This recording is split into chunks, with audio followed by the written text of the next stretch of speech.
aquí estoy de nuevo, ahora mismo, para explicaros unas clases de metodología, para enfrentarnos de la mejor manera posible a la EBAU de Historia de la Filosofía en Madrid. Bueno, entonces, sí que estas cosas las he hecho en clase 1000 veces, pero como no estoy ahí ahora para repetirme y dar la matraca, pues entonces he pensado, venga, que se logra otra vez y así, de verdad, ponedme, que no es por afán de narcisismo ni nada, sino para que haya algunas cosas que no se os olvide que tenéis que hacer y otras que no se os olvide que no debéis hacer nunca, ¿vale? Bueno, entonces voy a grabar dos clases, esta que es sobre cómo elaboramos los problemas de los autores y la siguiente que será de comentario de texto, que es siempre lo que más nos cuesta y entiendo que es así, pero ya veréis que lo vais a hacer bien, ya muchos de vosotros lo hacéis todo fenomenal. Bueno, pero sin embargo, de todas maneras, poneroslo por si acaso algo se os olvida. Bueno, entonces, ¿cómo tenemos que plantear los problemas de la EBAU? Ya sabéis que nos pueden pedir 5 problemas. Nuevamente todo es variado y no hay ningún examen de la EBAU en el que solo pidan conocimiento y realidad y no, piden un poquito de todo y en distintas épocas, ¿vale? Intentan variarlo. Entonces, 5 problemas, como digo: conocimiento, realidad, Dios, ser humano, antropología, moral, ética y política y sociedad. Bueno, lo que más nos cuesta ver un poco es este primero, de conocimiento o realidad. ¿Por qué ponen y o pudiendo elegir uno de los dos? ¿Por qué? ¿Por qué? Bueno, el motivo es que hay muchos autores, como hemos estado viendo a lo largo del curso, en que es imposible separar conocimiento y realidad. No es imposible, pero es una tarea muy ardua para vosotros, no para mí, que estoy harta de ver metafísica, de ver teoría del conocimiento y podría separarlo como si fuesen trocitos de tarta y luego buscaría las conexiones, pero para vosotros es muy difícil desmembrar conocimiento y realidad, porque van muy juntos. Y claro, ¿qué pasa? Pues que hay autores en los que se separa muy bien o se ve bien la separación, pero hay autores que no, y luego hay autores que tratan mayormente el tema de la realidad o la metafísica y otros que se van más a la teoría del conocimiento. Ejemplos prácticos: por ejemplo, si vamos a decir, si nos piden conocimiento de realidad de la edad antigua y nos da, porque somos unos valientes, por hacer Aristóteles, pues entonces, amores míos, ¿de qué vais a hablar ahí? Pues de la metafísica. ¿Y vais a hablar del conocimiento? Pues sí, un poquito, pero lo más importante para Aristóteles no es el conocimiento, es la realidad. Entonces, vais a hablar que si la sustancia primera, la segunda, los accidentes, el hilemorfismo, el primer motor y todo el rollo. Y el conocimiento vais a decir alguna cosilla, pero es menos. ¿Qué os piden conocimiento y realidad en Kant? Pues claro, vais a hablar de teoría del conocimiento, o sea, le vais a plantar ahí la crítica de la razón pura, la estructura, y luego sí, claro, vais a hablar del fenómeno y del noúmeno y de la idea de Dios y esas cosas, pero está todo tan intrincado ahí que, bueno, pues no hace falta que hagáis una separación. Precisamente para dejar a los alumnos que ellos centren más la argumentación en la realidad o en el conocimiento, o las dos, es que lo plantean así. O sea, que no es que vayan a mala leche, lo están haciendo por vosotros en realidad, ¿vale? Si os pidieran metafísica o conocimiento, ostras, ahí sí que tendréis que saber separar muy bien. Pero como se están diciendo realmente lo que están planteando son distintas posibilidades y que todas puedan tener una buena nota, ¿vale? Los demás problemas no nos plantean problema a nosotros, es decir, hacemos cuestiones, pues Dios, ser humano, política, claro, esto es lo que me están pidiendo, ¿vale? Bueno, sería importante, como os he estado diciendo a lo largo del curso, buscarle una introducción apropiada a los temas. Ojo a esto. Vale, muy importante no empezar así como, yo qué sé, por cualquier sitio. Nos preguntan conocimiento y realidad en la edad antigua y como tenemos 2 dedos de frente hacemos a Platón, que es más fácil. Y entonces empezamos, porque el mundo sensible tiene unas características y el mundo de las ideas tiene otras características. Y entonces eso se relaciona de alguna manera. ¿Vosotros creéis que eso es una manera de empezar? ¿Vosotros cuando ponéis una película os saltan el minuto 10 y ya se están cargando a alguien? No, leche, empieza por el minuto 1 y va poquito a poco. Bueno, pues eso, cariños, eso es lo que tenéis que hacer, ¿vale? O sea, no asustar a nadie con que si el mundo es sensible, el mundo de las ideas. Ostras, primero, pero a ver, ¿qué es esto? ¿Qué es esto, no? Entonces buscamos una buena introducción a los temas. Podemos empezar por donde queramos. Y no hace falta que hagamos una hiperintroducción de la leche, porque no, porque tenemos una cara de folio y punto. Pero sí intentamos buscar una manera, como siempre os digo, elegante de entrar al asunto. Entonces, si vamos a contar pues conocimiento y realidad en Platón, podemos empezar diciendo que, por ejemplo, se me ocurre, que los presocráticos fueron los primeros filósofos que plantearon el problema de la composición de la realidad o la physis. ¡Wow! ¿Cómo quedamos con eso? Pero ninguno de ellos había salido de explicar la realidad mediante la materia. Es Platón el primero que explica la realidad dividiéndola en dos mundos. Y esto lo hace porque bla bla bla bla, y así ya el mundo sensible, el mundo de las ideas, y bla bla y bla bla y bla bla, ¿vale? O sea, pero entramos un poquito a la cuestión, pues, de la forma más elegante posible. ¿Qué no sabemos? Pues a ver, entramos a lo bruto, pero no se valora igual, ¿vale? O sea, cuando si vais a poner luego la pregunta súper completa, pues os pondrán los 2,5 puntos, pero los 2,5 puntos bien hechos es para las personas que saben introducir el tema, cuentan el tema y ponen un cierre, ¿vale? Esto. Y si no, es que claro, luego me planteé estas preguntas, profe, si no sé, bueno, pues no lo hagas. A ver, yo te cuento lo que deberías hacer y luego tú, pues tiras con lo que puedas, ¿vale? Bueno, eso, lo que es eso, una introducción apropiada. Otra introducción, por ejemplo, que os he dicho mil veces de los medievales, ¿no? El problema de Dios en la Edad Media, vamos a... ¡Buah! Le voy a contar las 5 vías de Santo Tomás, va a flipar el examinador. Pues la primera vía es la vía del movimiento, y bla, bla, y bla, bla, y bla, bla. No, chico, por favor, espérate un poco. Espérate. Entonces, por ejemplo, ¿cómo empezamos el tema de Dios en Santo Tomás? Pues sería buena idea, por ejemplo, empezar explicando cómo Santo Tomás es uno de los autores medievales que se clasifican en la corriente de la escolástica. La escolástica, al contrario que la patrística de San Agustín, y estamos quedando como Dios, nunca mejor dicho, es muchísimo más racionalista, busca muchísimo más los vínculos entre la religión y la filosofía.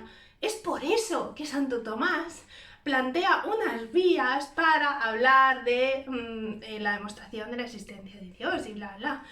¿Habéis visto lo bien que he quedado, verdad? Vale, no voy y cuento la vía del movimiento, porque el examinador se queda así un poco diciendo, pero esto a qué viene, ¿no? O sea, poquito a poco, paso a paso, esas cosas. Muy bien. Estar seguros de qué cosas vamos a tratar. Y aquí, claro, hay alumnos, bueno, todos sois maravillosos a vuestra manera. Hay alumnos que saben de forma natural lo que hay que poner. Y hay alumnos que les cuesta más ver esto. Bueno, majos, pues haceros un esquemita, ¿vale? Un esquema porque yo creo que hay problemas súper claros que sabemos lo que hay que poner.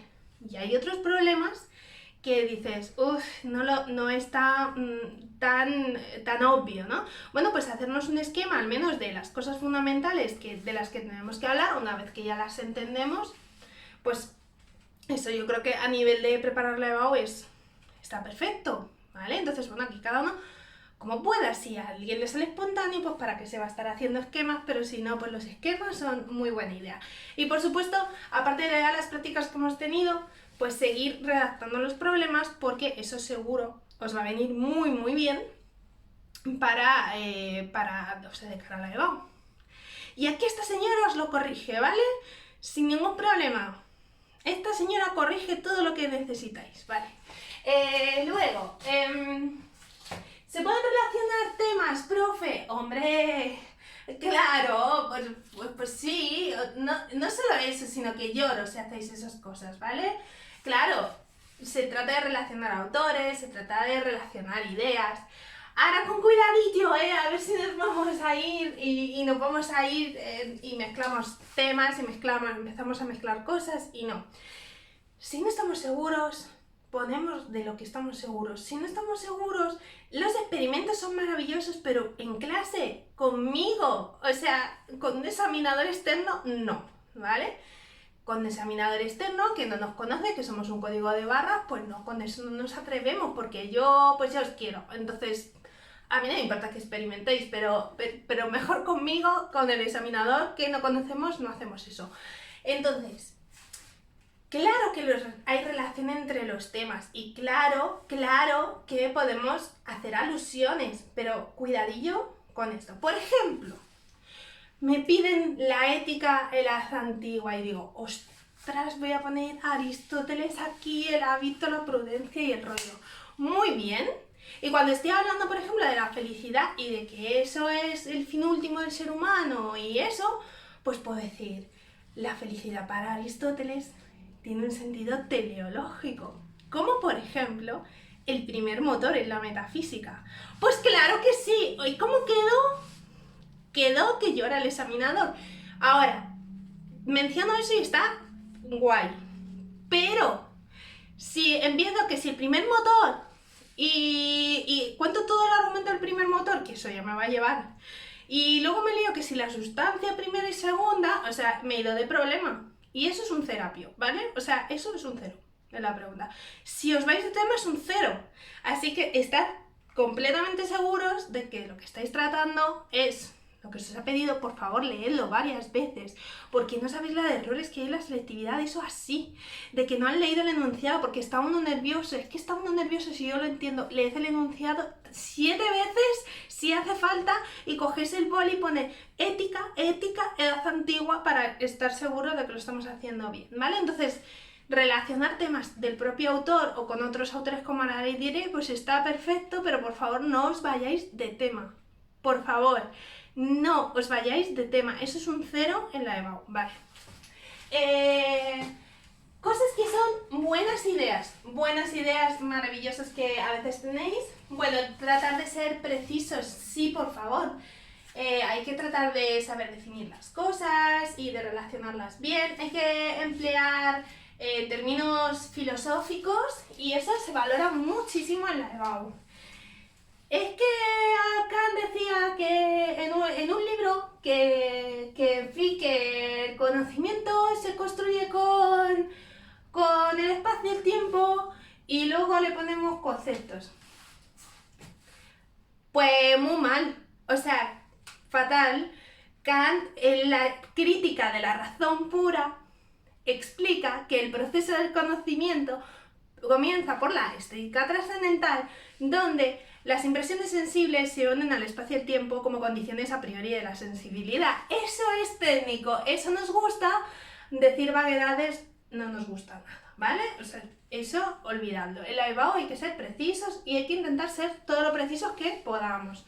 Entonces, ¿es que me tengo que aprender que espacio y tiempo son las condiciones a priori de la sensibilidad? Sí, estás tardando en aprendértelo si todavía no te lo sabes. Entonces, hay que ser precisos. Si podemos ponerle un buen cierre a la pregunta, pues esto es como el buen inicio, pues fenomenal. Que no nos sale, estamos nerviosos y tal y cual, pues bueno, que no pasa nada. Pero sobre todo, sí, por favor, empezar bien, porque, bueno, todavía si cierras ahí un poquillo tal, igual pasa más desapercibido, pero esas introducciones horrorosas a uno le hacen llorar y no de alegría. Señalar vínculos entre autores. ¡Oh, qué idea tan bonita! Hacedlo, o sea, está bien. Si tenéis dudas de eso, por favor preguntadme antes. En el examen no innovéis en el examen, ¿vale? Las cosas los vínculos entre autores, si no estáis seguros de ellos, porque muchos os los he señalado yo, pero si algunos dicen, uy, yo creo que esto se parece a lo que dice no sé quién, vale, pues voy a preguntarle a Esther si esto se parece o no, ¿vale? Y yo os lo digo, pero por favor, no me innovéis en el examen, que no, el examen no es de innovación. Conmigo sí, pero con los otros señores no, porque no les conocemos. Vale, hacer críticas. Hacer críticas, ¿está bien, profe? ¿Hago una crítica? ¿No hago una crítica? ¿Qué hago, profe? Bueno, pues hacer una crítica, majos, está bien. Ahora, con cuidadito y con respeto. Majos, que estáis hablando de los pensadores más influyentes de la historia. Entonces, nada de... Es que yo creo que Platón se equivoca, pero ¿tú quién eres? A ver, bicho palo. O sea, quiero decir, no vas a decir tú que Platón se equivoca. O sea, o que Platón no lleva razón, o que Kant no sabía hacer no sé qué. Será que no sabes tú, pero Kant sabía bastante. Entonces, ¿las críticas se pueden plantear? Por supuesto que sí, que para eso estamos y todos sabemos que hay problemas en los autores y tal. Entonces, bueno, se puede decir, pues fenomenal. Entonces, por ejemplo, hablamos del dualismo en Platón y ya hablamos del mundo sensible, el mundo de las ideas, porque nos lo sabemos muy bien y lo manejamos y todo es estupendo y eso. Y entonces, muy bien. Y decimos, pues la verdad es que Platón ya plantea el problema de la mímesis, de la imitación, de la participación de las copias y de las ideas y tal. Y no muestra bien la relación que hay entre una y otra. El propio Platón sabía de este problema. Muy bien, eso sí, muy bien, claro que sí, es un problema. O Descartes plantea que el problema del cuerpo y la mente se soluciona con una glándula pineal donde la materia se diluye y tal. Efectivamente ahora sabemos que no existe esa glándula pineal que suponía Descartes, pero bueno, él lo hace con el fin de resolver esta cuestión. Pues muy bien, porque estás planteando el problema, pero tú no eres nadie para decir que Platón se equivoca. Así, como si hablaras de Manolo se ha equivocado y me ha echado 2 peras de más lo que le he pedido. De verdad, por favor. Lo digo así, en tono de broma, pero esto es muy serio. Las críticas, no solo en este examen, siempre en la vida hay que plantearlas sabiendo. Y desde el respeto. Y desde la humildad. Y eso es lo primero que tenéis que hacer también en la EBAU. Porque a mí, como profesora de filosofía, cuando leo exámenes de la EBAU, los he leído alguna vez, lo he hecho, y leo cosas de esas, me enfado.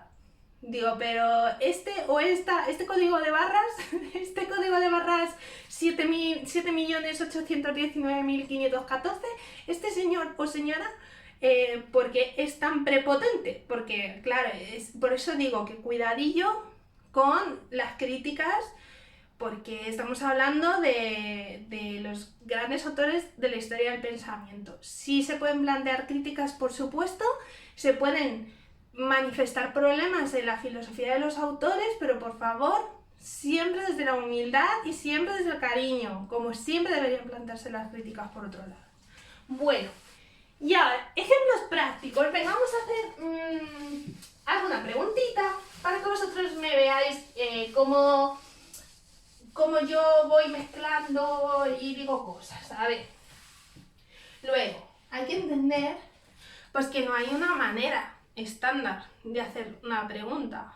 Bueno, y mejor, porque así, oye, pues cada uno lo dice de una manera, empieza de una forma, incide más en una cosa que en otra, eso es normal. Y esto los examinadores de la EBAU lo saben. No esperan que todo el mundo vaya y les suelte el mismo rollo. Que bueno, luego cuando tocan varios exámenes de las personas que han compartido institutos se nota. Pero que quiero decir que cada instituto pues sigue unos apuntes, sigue unos libros, en fin, y cada libro es muy distinto. No pasa nada. O sea, hay ciertos contenidos pues que todos vamos a ir y los vamos a hilar. Y luego hay gente que incidirá más en una cosa, otros que incidirán más en otra, pero no pasa nada siempre que nos centremos bien en la pregunta y siempre que contemos al menos las cosas más importantes. Todo eso bien contado y argumentado serán 2,5 puntos, ¿vale? Bueno, entonces vamos a suponer que nos preguntan en la EBAU este problema. La política en Marx. Y empecé, bueno, nos van a preguntar esto, nos van a preguntar en la edad contemporánea.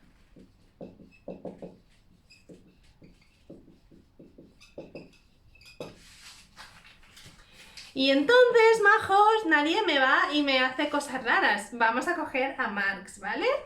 Contemporánea, política, más claro que está el agua, ¿no? Bueno, entonces, como digo, ¿cómo empezamos con Marx? Empezamos con la infraestructura, es la economía, es lo que determina la super... No, empezamos así, ¿vale? Tranquilidad, tranquilidad. Entonces podemos comenzar, por ejemplo, diciendo que Marx es uno de los pensadores que se inscriben dentro del materialismo histórico. El materialismo histórico entiende que las condiciones materiales son las que determinan la conciencia, y esta es una de las ideas que vertebra la política en Marx. ¡Uy, qué bien! Porque he empezado muy bonito con el materialismo histórico y de repente ya le digo al examinador, y esto tiene que ver con la política en este sentido, ¿vale?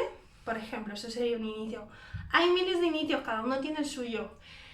Vale, ¿y qué cuento? Porque, profe, es que claro, uno empezaría a sudar, pero si es que Marx todo es política, o sea, ¿qué cuento? Bueno, pues a ver, lógicamente tenemos una cara y no hay más. Entonces, lo que tenemos que contar, hay cosas que podemos mencionar pero no nos metemos, y otras en las que vamos a ahondar más. Por ejemplo, hay que contar un poquito del materialismo histórico, y eso, pues por ejemplo, cómo la conciencia está determinada por lo material, ¿vale? O bueno, voy a poner la flecha así, ¿vale? Bueno, pues es un buen inicio, que el ser humano es un ser trabajador, como veíamos. Eso se puede empezar por ahí a Marx fácilmente. ¿Empiezo por Hegel y Feuerbach? Pues a ver, puedes utilizarlo en la introducción también, por supuesto, ¿por qué no? Pero lo de Hegel y Feuerbach pega más normalmente cuando tú estás hablando del autor y haces una referencia a otro, ¿vale? Bueno, materialismo histórico, pues empezamos por ahí. Luego ponemos, pues, por ejemplo, que, vale, dentro de las condiciones materiales, eso lo llamamos la infraestructura y la superestructura, ¿vale? Esto sería muy importante. Cualquier cosa que contéis de Marx tendréis que hablar de la infraestructura, porque sí, porque es lo más importante. Y ahí hay que contar, pues, lo que veíamos, las fuerzas productivas y los medios de producción. Y cuidado con... A ver si... Vale. Y los medios de producción es importante porque generan un conflicto muy grande, dado que están en manos de unos pocos. Vale. Y de ahí decimos, bueno, pues esta infraestructura lo que ha creado son modos de producción. ¿Vale? Y os acordáis, ¿no? Que hay varios, el tribal, el antiguo, no sé qué, no sé cuántos. Bueno, pues en eso podríamos tirarnos solo una cara, pero no nos vamos a tirar una cara porque esto es una mención. Pues hay distintos modos de producción en la historia, el antiguo, el medieval, estoy liándome, es tribal antiguo, el feudal y luego el sistema capitalista. Y nos vamos a centrar en el sistema capitalista. ¿Vale? Vale, ahí por lo menos tenemos que contar, podríamos contar muchísimas cosas, porque ahí en los apuntes tenéis mil y una cosas, ¿no? Pero bueno, el sistema capitalista por lo menos vamos a contar el problema que genera la plusvalía. ¿Vale? El concepto de la alienación. ¿Correcto? Que encima la alienación no solo es económica, no solo es en el trabajo, sino que también es política y refiere a las instituciones.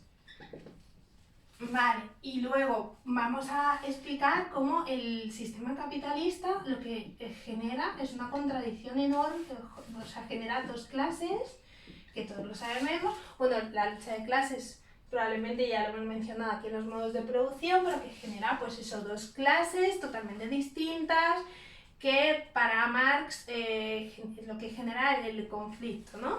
Y luego hablaríamos, por último, claro, del sistema comunista, ¿vale? Y ahí explicaríamos cómo es ese paso, ¿vale? Cómo los medios de producción aquí se socializan o son públicos, ¿Qué más? El concepto de la dictadura del proletariado, ¿vale? En este sistema no hay clases,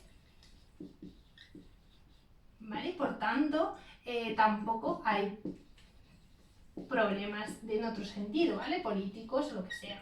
Esta es siempre una utopía, ¿vale? Bueno, pues con esto bien explicado, por supuesto que tenéis una hoja. Profe, es que yo había pensado en explicar también, pues, un poquito con lo de la aparición de la burguesía y tal, ¿vale? O sea, está muy bien. Que me quiero enrollar un poquito más en los modos de producción porque me parece más importante. Bueno, se puede hacer, por supuesto. Y lo que no podéis hacer es contar el materialismo histórico, la infraestructura y los modos de producción y pensar que habéis abordado la política. No la habéis abordado algo, pero no la habéis abordado por completo. Entonces, lo más importante es cómo funciona el sistema capitalista, cuál es la lógica del sistema capitalista, cuál es el problema del sistema capitalista, que es esa alienación del ser humano, cómo la gente sufre una miseria increíble, etcétera, etcétera, y cómo eso se cambiaría cuando el sistema por sí mismo se destruye, etcétera, etcétera, y una caracterización del comunismo, ¿vale? Y ahí, pues sí, ¿nos hemos dejado cosas importantes? Claro, nos hemos dejado cosas. Profe, ¿puedo mencionar a Feuerbach? Pues mira, sí, cuando hablas de la alienación, pues puedes brevemente decir, y este concepto Marx lo coge de la filosofía de Feuerbach. Pues muy bien, pues eso es perfecto, ¿vale? Todas las cosas bien. Entonces, lo que vosotros tenéis que hacer es esto que yo he hecho aquí. Es, en esta pregunta, así, de un modo general, para luego tenerlo todo ordenadito, ¿qué es lo que metería cuando las cosas no están tan claras? O cuando, por ejemplo, la cosa es que en Marx todo es política y entonces no sabes muy bien por dónde empezar el tema, ¿vale? Otro ejemplo. Por ejemplo, a ver, vamos a poner el conocimiento y realidad en Platón. ¡Ay, cómo nos gusta Platón! ¡Qué facilito es! Conocimiento y realidad en Platón. Bueno, pues como os he dicho antes, una bonita manera de empezar, pues por ejemplo en la introducción, pues puedo empezar por los presocráticos, ¿no? Y por ejemplo, como los presocráticos pensaban que la composición de la naturaleza y su origen y todo eso, la argei y la fisis, qué bonito que no sabemos eso, era un elemento material. Y como lo bonito de Platón, lo bonito de Platón es que él ya supone dos realidades. ¡Jo, esto qué elegante! Madre mía. Bueno, pues por ejemplo es una introducción. ¿Que alguien quiere empezar, por ejemplo, por Sócrates? Pues puedes empezar por Sócrates, claro. Pues, por ejemplo, con el concepto de la mayéutica como un proceso de conocimiento en el que se llega a un concepto universal. Platón hereda de Sócrates esta voluntad de llegar a la verdad y de que la verdad está fuera de los límites de lo material, por ejemplo. Ostras, pues también quedas muy bien, o sea, perfecto. Profe, es que no sé, bueno, pues a lo que puedas, yo estoy planteando lo que sería lo mejor, ¿no? Lo suyo. Bueno, ¿y qué voy a hablar aquí? Pues también de muchas cositas más, lindos míos, pero vamos a empezar por algo que vais a tener que hablar siempre, siempre, siempre si habláis de Platón, que es el dualismo, ¿vale? ¿Siempre, profe? Sí. Siempre, sí. ¿En la del ser humano también, profe? Sí. ¿Y en la política? Sí. Que de verdad, que empecéis por aquí, que es lo más fácil, y es que además hay que explicarlo.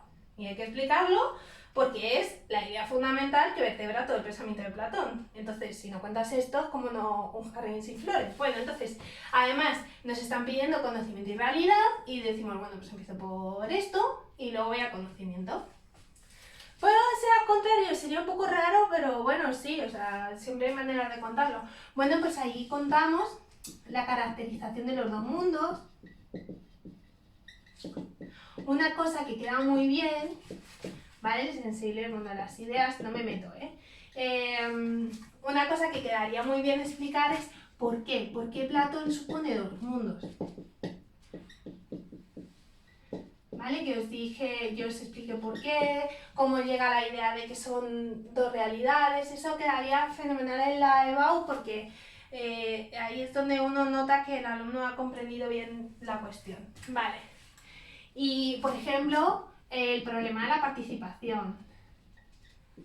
Y la idea del bien, claro, pues que hay una jerarquía y la idea del bien es más importante. Vale, y ahora de ahí me voy al conocimiento, ¿vale?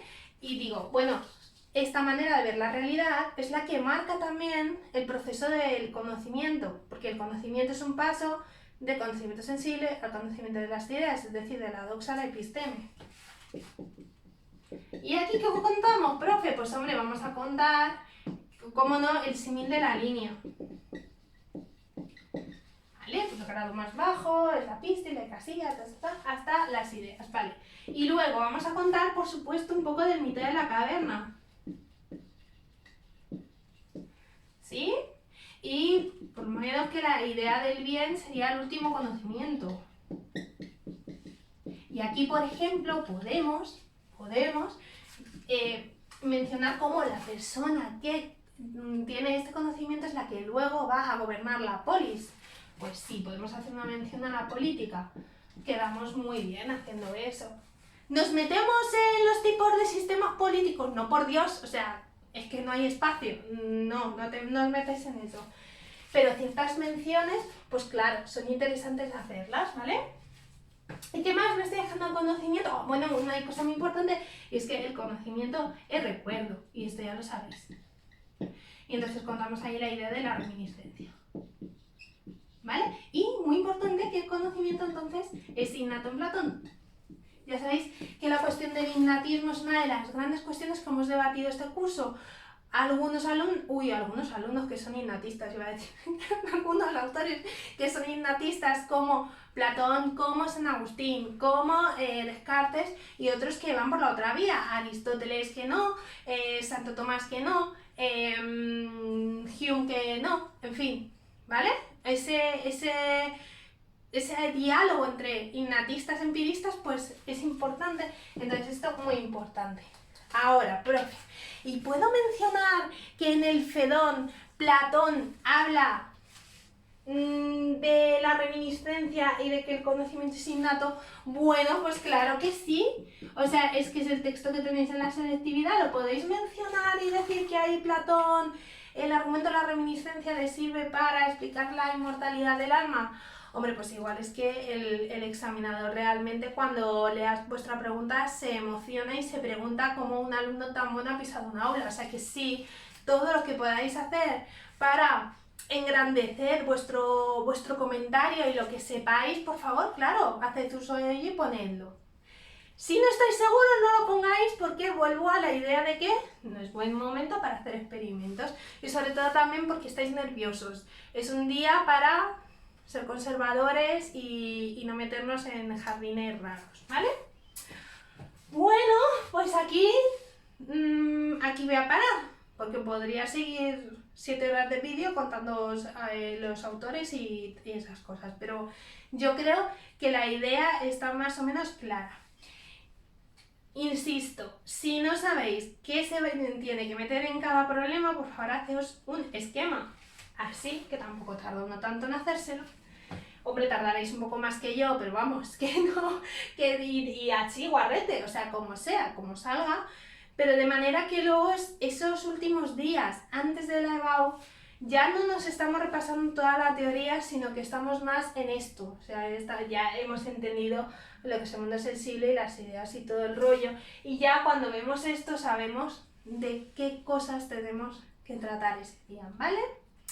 Bueno, amores, y ahora el comentario de texto, que eso me va a costar a mí grabarlo un ratito. Venga, un besito muy grande, mucho ánimo, mucho estudio y ya está, y poco más. Si sois estupendos, lo vais a hacer muy bien.